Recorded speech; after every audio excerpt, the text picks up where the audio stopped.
to hell, which is a scary, horrible place where you're going to burn on fire for eternity. To all you people out there that think science is evil, well, you better think again, because someday you're going to need that.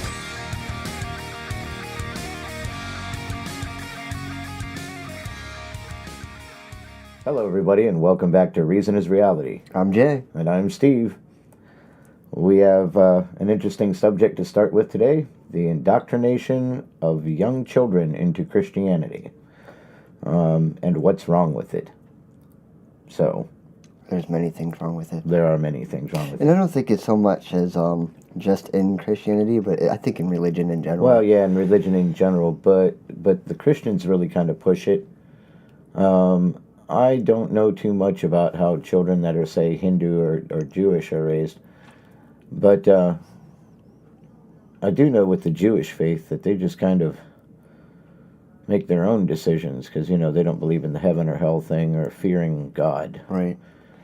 So they're a little bit more laid back about their religion. Yeah, I still think, I think for them it's more of a lifestyle. I don't think they see it as a religion. Like, that's just how they are. That's how they are and how they live. That is correct, yeah. Yeah, they don't go running to their bedroom and kneel down and be like, oh no, I sinned today and blah, blah, blah, and, you know, I did this or I said this or I ate this and it's bad for me and blah, blah, blah, and sin, sin, sin. They just kind of, for them it is just a lifestyle. And they live their life that way. You know, and according to the Old Testament, like, hey, you shouldn't do this, you should do this, whatever, and they just live their life that way. They don't push it as a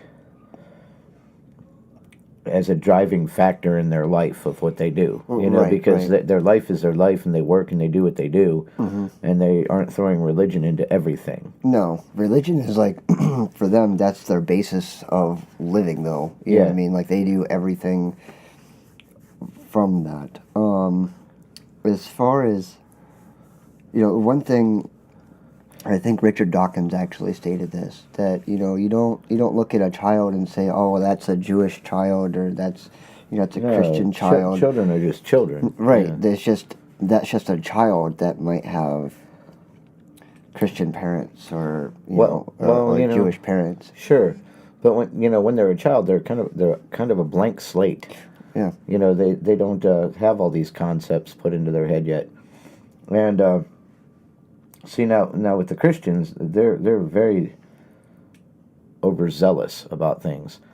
They start teaching their children really young, and just like the Santa Claus thing, you know, they start to get them to believe in certain things before they even understand what it is they're believing in. You know what I mean? Because they're too young to really know some of it, you know, like why they're believing in this or whatever. But they do it because the way their parents and their other family members or the preacher at church and whatever, you know, they keep saying these things, and the child picks up on it. And then whether the child believes in it or not, or even understands it, they will accept that because they know that their parents or, you know, their preachers or, you know, whoever, aunts and uncles, family, whatever, are rewarding them for doing that. Like saying they believe in God or saying their prayers at night. You know, they're like, oh, you're so good, and, you know, this, that, and the other thing, and yay, and they might even give them, you know, some kind of reward, whether it be a hug or a cookie or whatever, for doing this. So they're going to keep doing that, even though they don't understand religion or anything that it's about at that age. They're going to keep following that to make their friends and parents and everybody happy, you know, like they're proud of them. Right. So they're getting rewarded for saying that they believe in this or whatnot, or for saying their prayers or whatever they do. And eventually, it sinks in enough to where when they are old enough to start understanding things, they are more likely to follow that and believe that. Mm-hmm. Instead of letting them make up their own mind as they grow up, because as you Right. grow up, you mature and your thoughts change. And if they're directed down one path and that's what makes their family happy, they're probably going to do that. Yeah, well, there's another side to that, too, is scaring your children into believing it. Oh, yeah. That's where it gets worse. When they get to a point where when they do something bad and they're old enough to know what they're doing is bad, sometimes their punishment is their parents saying, oh, well, you know what Jesus will do to you and all this, that, and you're going to burn in hell if you don't straighten up your ways and all this, that, and the other, and you better go pray and ask God for forgiveness and all that. Well, that right there is mental abuse. I agree. That's using something horrific to force them to or make them want to do what you want them to do. Mm-hmm. So, like the guy that we were talking to that said he was born Christian into a Christian family, but he didn't believe. Mm-hmm. Yeah, he was pretty cool. Yeah. I never did get a chance to ask him, well, why don't you believe? Yeah, I never even thought about that concept. Yeah, like what was different from you and the rest of your family to where they all remained Christian and you are a skeptic and you don't believe that. Right. I wonder what showed him that way. Well, it's pretty easy. Just read the Bible. Well, yeah, but I mean, it all starts with doubt. Yeah. But what started that doubt? yeah, is what you're exactly. saying, Yeah, I want to know what flipped the switch in his head, and what made him go that way, because he's one that obviously they tried to indoctrinate and it didn't work. Mm-hmm. Like somewhere along the line, they slipped up and he saw something that wasn't right. Yeah, that just made him change his mind. Which I know of a lot of people that's happened to. So Yeah. Now, one of the other things that disturbs me is that you've seen the film Jesus Camp, right? Yes. Yeah, that is the extreme of indoctrinating children.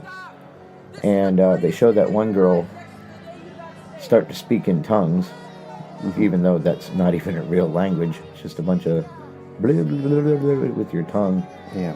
And but yet she in that movie was doing that, and then when she fell to the floor and was flopping around and quote unquote speaking in tongues, of course that's all an act, obviously. Yeah. But she did that to be accepted by everyone in her church, and they would all love her, and like, oh, you're great, you can speak in tongues, and you've felt the Spirit of the Lord, and blah blah blah. Well, I'm sure that she was obviously doing that to please everybody around her, and right. at the church and whatnot. But there's things like when they speak in tongues and it's just a bunch of blah, blah, blah, blah, blah, blah, with the tongue. Yeah. Well, first off, the language of God and the angels is what they're supposed to be speaking. Well, that language has hard consonants and vowel sounds. It's not blah, blah, blah, blah, blah, blah, blah, blah. It's actual words. Just like, like I always say, the names of the angels, for God's sakes, quote unquote. Mm-hmm. They you have Samael and Gabriel and Dobael, and all of these names that come from their language have hard consonants and vowel sounds and everything. It's a structured language. Mm-hmm. It's not a bunch of people with their tongues just flopping around in their mouth, making noises and thrashing around on the floor like they're having a seizure. Right. That is not the language of God. That's a bunch of blah, blah, blah, blah, nonsense. Yeah. And they're really just doing it to appease the people that they are around all the time. Yeah. Like what what really makes them think that that's what that is, and why is it so important to do that? Well, um, like one of our friends said, that he refused to do it and just waited there until it was time for the church to close, and they let them all out because they wouldn't let them leave until they spoke in tongues. And a certain girl who is now an atheist said that she did that just to fit in. And all they would do is just make noises with their mouth and let their tongue go, as far as the preacher says. Right. You've got to release your tongue and let it go. Let the word of God pass through your mouth. Well, that's just a bunch of people making a bunch of noises. And she said that's exactly what she did. And, everybody believed that she was speaking in tongues. It doesn't make any sense to me. No, I no. don't understand why they would do that. Well, me neither. But they, they were all praising her and everything and saying, you have let the light of God into you and the Spirit and all this, that, and you were speaking in tongues, speaking in the language of God and these angels. And she was thinking, no, I wasn't. I was just making some noises. And apparently you think that's a real language. So, Wow. Go muck yourself. Yeah, right. Yeah, so a lot of them do just that to be accepted. And if that's the only community and people you're around, I can understand how if you grew up in that kind of thing, you would want to be accepted by them because that's all you know for friends and family. And Right. You don't get to mix with the what is it, secular people or whatever. Right, or even just the normal people outside of without your little small church community. Yeah. You Oh yeah, when they only allow you to hang out with and integrate with and all that stuff, if it's just that community, because there are some parents that won't let their Christian kids hang out with anybody unless they are that type of Christian or at the same church or whatever. They stick with that. That is their community, and they offer them nothing outside of that, and they pretty much tell them that everything outside of that is evil. And if you do what the other kids are doing, that's evil, and you're going to burn in hell. Yeah. I tried to watch that Jesus Camp. I only got like halfway through it. I couldn't even watch it anymore. Yeah, it'll tick you off pretty bad. Yeah. I mean, it did that right off the front. You know what I mean? When I first started watching, I'm like, you got to be kidding me. And there's another one that's like that where, now, in Jesus Camp, these kids, they want to go and they want to, go there for what is it, like a couple weeks or something, I think. And they even train them to shoot guns. Yeah, which... Yeah, to fight Armageddon, to kill the sinners and the evil people. Yeah, I didn't get that far in there. But there's this other documentary where these parents will call the... I don't know what it is. I can't remember the name of it. I'll have to look that back up. But what it is these parents kind of give like this... It's like a camp, right? But it's in another country. And these people will come to the parents' house and pretty much kidnap the kids in their bed and tell them, hurry up, get dressed, and you have 5 minutes to pack everything you can take with you.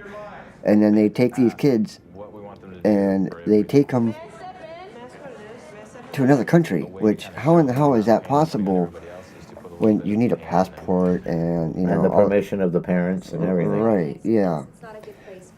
And then, I guess it's like thousands of dollars, like, I don't remember if it's by a day or a week or whatever it is, or month, but they treat them like they're in the military. Yeah. And sometimes they leave them in a room where it's just nothing but a pot to piss in and a dirty ass mattress on the floor. You have to ask permission to walk into a room, to walk out of a room, get up from a chair, to sit down in a chair. to eat, to stop eating. Trying to think of some of the other things. Oh, the one girl that was in there, the only problem that she had was she had panic attacks and really bad anxiety. So her parents shipped her there. Wow. Huh. And then some of these kids were there for a couple years. Wow. And what is the point of that, putting them there? What are they trying to achieve? Whatever they might have done wrong or something, because it's supposed to be like on a church basis. Yeah. Okay. But what is trying to like heal them. Oh, so they're going there to atone for their sins? Is that? Yeah. Is that how that works? Mm-hmm. Oh, you're a sinner, so you have to go here and go through all this hell to be atoned for your sins. Well, how are you going to do that when you only have like a? There are some kids that didn't even do anything wrong. They have other mental issues that need to be brought upon. Right. Like the anxiety and stuff like that, or if you, I think the one kid ended up being there for like 6 years. Oh wow. Or don't quote me on that. It could have been a little bit shorter, but it was a long ass time. Huh. You know, after being held quote unquote captive like that, they got to be kind of a little bit screwed up in the head. Yeah. You know what I mean? Mm-hmm. Unless they keep them there long enough to give them that. Oh heck, what's that called?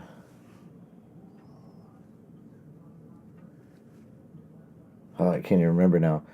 It's Stockholm syndrome. Mm. You know, where they start to identify with the people holding them there. Right. And you know, it gets to the point where they don't blame those people who are holding them for what's been done to them. Mm-hmm. They kind of sympathize with them. Well, that's terrible, because then you're mentally screwed. You know what I mean? That's something like that condition is pretty hard to get rid of or get over. Yeah.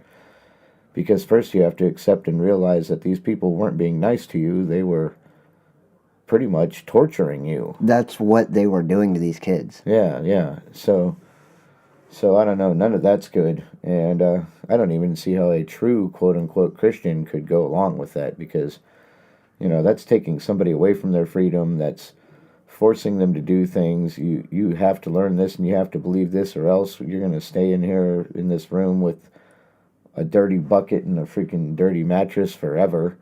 Well, you know, I think that's some of that torture. was like a punishment aspect. Yeah, but still, that's like torture. Right. And then I think one kid that was there, he was there because he was gay.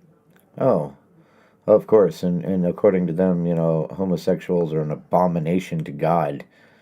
I'm sorry, but people are people, and you may think that's a sin. Maybe they don't think that's a sin, but you know what? Leave them alone. Everybody to their own way, their own belief. That's the way it should be.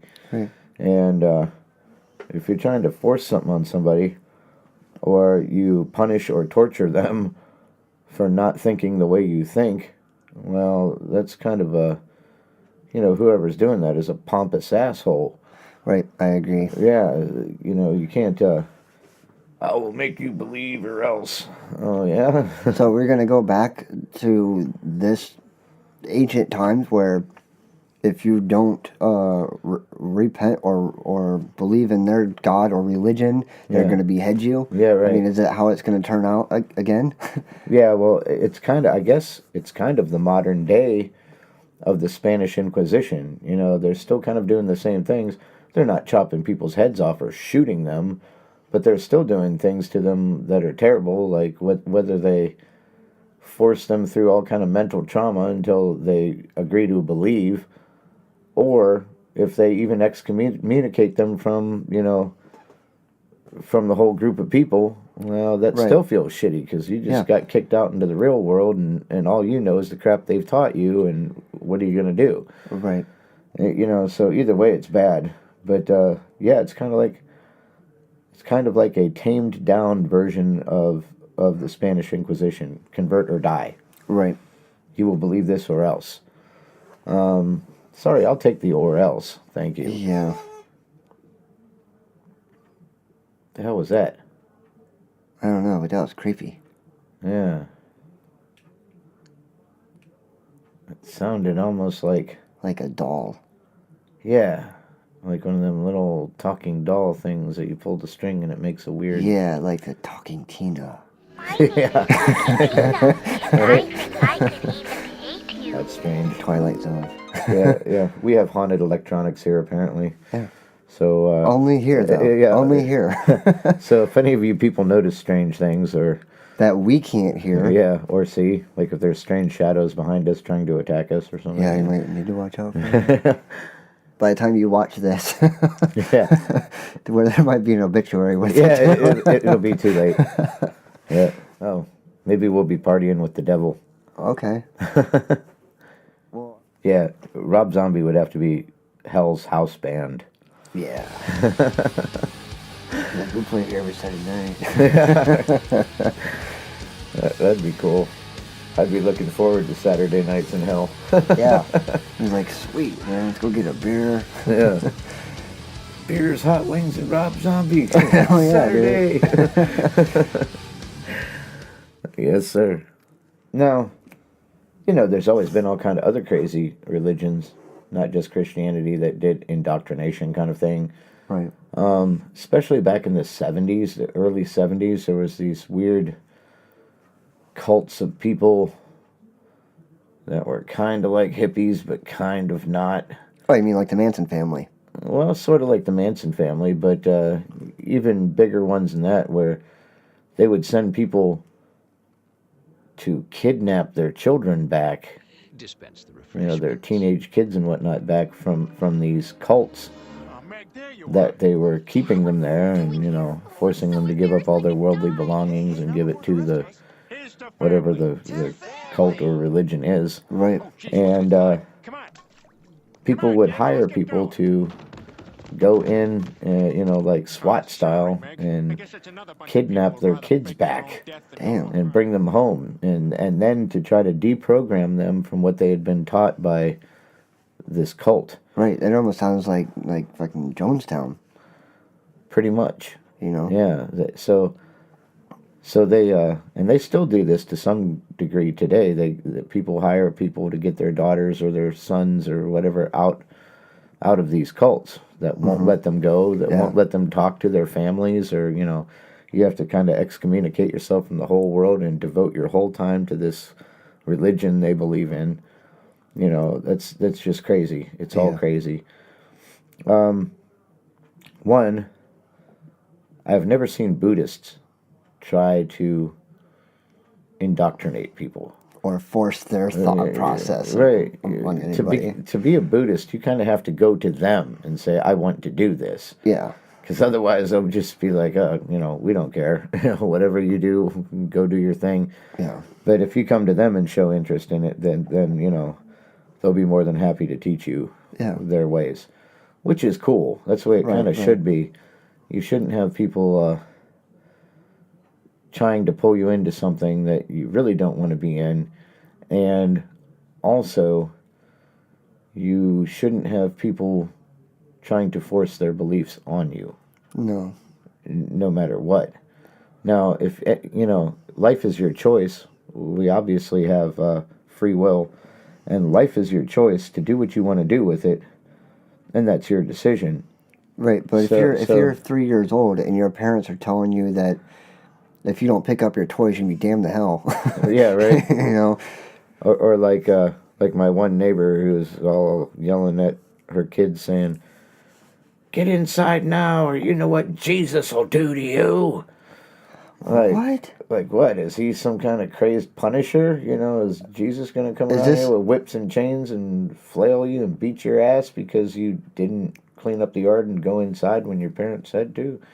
That doesn't make much sense, man. No, but that's her threat. And why would you use that as a threat? Why would you use that as... Well, if Jesus was supposed to be like this all peace-loving hippie and telling everybody, don't fight and all this, that, and try to work things out and be the best person you can, and violence isn't the way, and blah, blah, blah, and all this stuff that he said, he was kind of like the first hippie. then how could you use them as a weapon? You know what Jesus will do to you? Like what? Tell his Father in heaven this one needs to burn in hell? When it's like a young 10-year-old child that didn't come right in when mom said time to come in. Right. And, or didn't clean up his toys in time or whatever the fuck, you know? And you're going to be like, oh, you know what Jesus will do to you? Like, oh no, there's the threat. Yeah. Now Jesus isn't a nice, peaceful hippie guy. Now he's a threat to you. Right. Right. You know, and now you just fear him. Yeah, right. It's like he's watching everything you do, and I've even seen stuff where, Jesus watches everything that you do, and he can even hear your thoughts, and this, that, and the other, and hair on the palms. Yeah. So is that Jesus' punishment? Yeah. Jesus will make hair grow on your palms if you touch yourself. Oh yeah? No, I don't think so. That's, a matter of fact, kind of medically impossible. Right.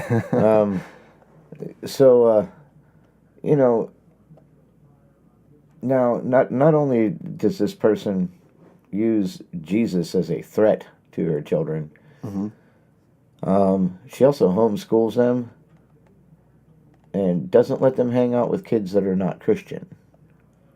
Why? Because they don't want their kids around non-Christians. But you see, the problem is, Christians are a little bit weird when they're sheltered, and when they go out into public, into the real world, when they grow up, they are kind of like misfits. Like, they can't talk right, they don't know what to say and not to say. Yeah. They don't know what to keep to themselves. And they go out just for some reason assuming that everybody is like they are. Right. And when you live a severely sheltered life and you only get to learn one thing, and that's like Christianity, and you don't get any kind of interaction with other people, the general populace, right, then you're kind of an outcast when you get into the real world. You don't know what to do, what to say, how to act, or anything, because what you've been taught doesn't even apply in the real world. Right. So, I've noticed this a lot when I was younger. All the super Christian kids, anytime they came to a school function or a party or something, the things they would say were so off the wall and awkward that you almost felt embarrassed for them. Yeah, almost felt embarrassed for them. And they don't know how to communicate with people. And then they wind up like irritating people or pissing them off because they don't know how to act like normal people. Right. Outside of the whole church and religion thing, the way normal people act. Yeah. And they're just awkward. Like, awkward to a point of uncomfortable. Well, that's all for this episode of Reason is Reality. And remember, no matter what you've been taught or told, do your own research, think using logic and reason, and make your own decisions, find your own way. I'm Jay. I'm Steve. And we'll see you next time. Yep.